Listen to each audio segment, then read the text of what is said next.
안녕하십니까. 맥체인 성경 읽기 열왕기상 16장, 골로새서 3장, 에스겔 46장, 시편 102편. 첫 번째, 열왕기상 16장, 악의 계승과 하나님의 심판. 본문 이해에 도움이 되는 배경과 맥락을 소개합니다. 열왕기상 16장은 북이스라엘 왕국의 연속된 타락과 그에 따른 하나님의 심판을 보여줍니다. 바하사, 엘라, 시므리, 오므리, 아합으로 이어지는 왕들의 계보는 권력 다툼과 피비린내 나는 반역의 역사입니다. 바하사는 여로보암의 죄를 그대로 따르다가 하나님의 심판을 받아 그 집이 멸망합니다. 그의 아들 엘라 역시 술에 취해 있다가 신하 시므리에게 살해당하고 시므리는 겨우 7일 만에 자살로 생을 마감합니다. 이후 오므리가 왕이 되어 사마리아를 건설하고 그의 아들 아합은 바알을 섬기며 역대 어느 왕보다 더 큰 죄를 범합니다. 이 장은 이스라엘 왕들이 하나님을 버리고 우상을 따를 때 어떻게 악이 세대를 넘어 계승되는지를 보여줍니다. 본문의 중요 구절을 소개합니다. 열왕기상 16장 30절 31절. 오므리의 아들 아합이 그의 이전의 모든 사람보다 여호와 보시기에 악을 더욱 행하여 느밧의 아들 여로보암의 죄를 따라 행하는 것을 오히려 가볍게 여기며 시돈 사람의 왕 엣바알의 딸 이세벨을 아내로 삼고 가서 바알을 섬겨 예배하고.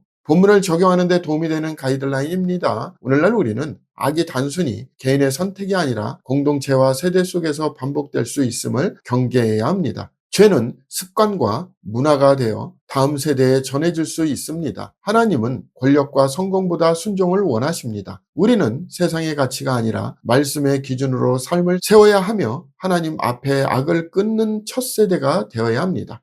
두 번째, 골로새서 3장, 위의 것을 찾는 세 사람의 삶. 본문 이해에 도움이 되는 배경과 맥락을 소개합니다. 골로새서 3장은 그리스도 안의 세 사람으로서 성도의 윤리적 삶을 다룹니다. 그러므로 너희가 그리스도와 함께 다시 살리심을 받았으면 위의 것을 찾으라 라는 선언은 신자가 이미 그리스도 안에서 새 생명을 얻었다는 사실을 강조합니다. 바울은 옛사람의 행위를 벗어버리고 새 사람을 입으라고 명합니다. 이어서 성도의 삶에는 긍휼, 겸손, 온유, 오래 참음, 사랑, 감사, 용서가 나타나야 하며 그리스도의 평강이 너희 마음을 주장하게 하라는 권면이 주어집니다. 또한 가정과 사회생활에서의 관계, 즉 아내와 남편, 자녀와 부모, 종과 상전, 이 관계가 복음의 질서 안에서 조화롭게 세워져야 함을 가르칩니다. 본문의 중요 구절을 소개합니다. 골로새서 3장 1절 2절. 그러므로 너희가 그리스도와 함께 다시 살리심을 받았으면 위의 것을 찾으라. 거기는 그리스도께서 하나님 우편에 앉아 계시느니라. 위의 것을 생각하고 땅의 것을 생각하지 말라.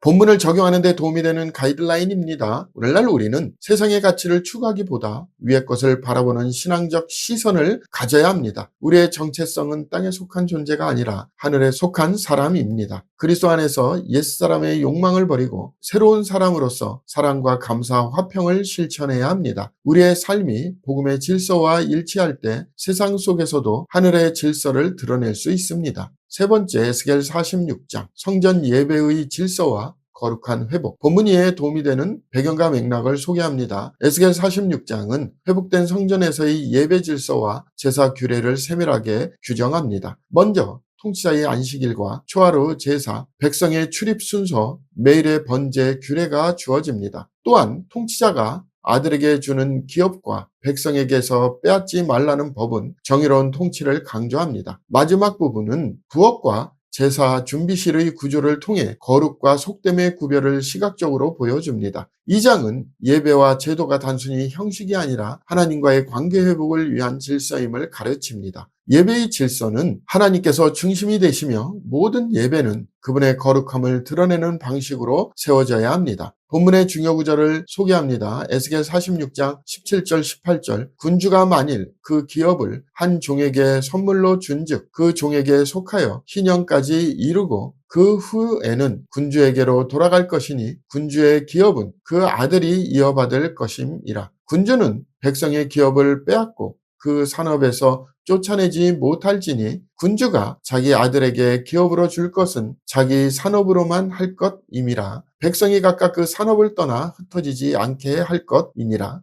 본문을 적용하는 데 도움이 되는 가이드라인입니다. 오늘날 우리는 예배의 형식보다 중심을 돌아보아야 합니다. 하나님은 예배를 통해 우리의 마음과 질서를 바로 세우길 원하십니다. 예배는 단지 행위가 아니라 삶의 질서이며 하나님 앞에 거룩하게 서는 태도입니다. 우리가 공의롭고 정직한 관계를 회복할 때 하나님은 예배 가운데 다시 임하십니다. 오늘의 마지막 본문 시편 102편 고난 중에도 영원하신 하나님을 바라보는 기도. 본문 이해에 도움이 되는 배경과 맥락을 소개합니다. 시편 102편은 고난 중에 하나님께 부르짖는 시인의 탄식과 소망이 함께 담긴 시입니다. 시인은 내 날이 연기같이 소멸하며 내 뼈가 불같이 탔나이다 라고 깊은 고통을 토로하지만 이어서 여호와여 주는 영원히 계시고 주에 대한 기억은 대대에 이르리이다 라고 고백합니다. 그는 자신의 인생이 시들어가도 하나님의 자비와 언약은 변하지 않음을 믿습니다. 시인은 예루살렘의 회복과 열방의 예배를 소망하며 하나님의 영원한 통치를 찬양합니다. 이 시는 개인의 고난을 넘어 시대와 세대를 관통하는 하나님의 영원한 신실하심을 노래합니다. 본문의 중요 구절을 소개합니다. 시편 102편 11절 12절 내 날이 기울어지는 그림자 같고 내가 풀에 시들어짐 같으니이다.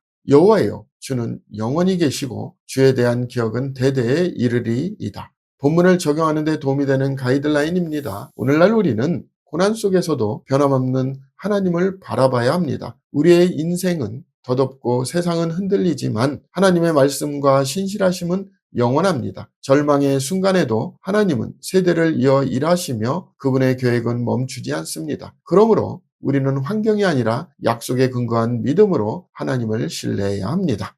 감사합니다.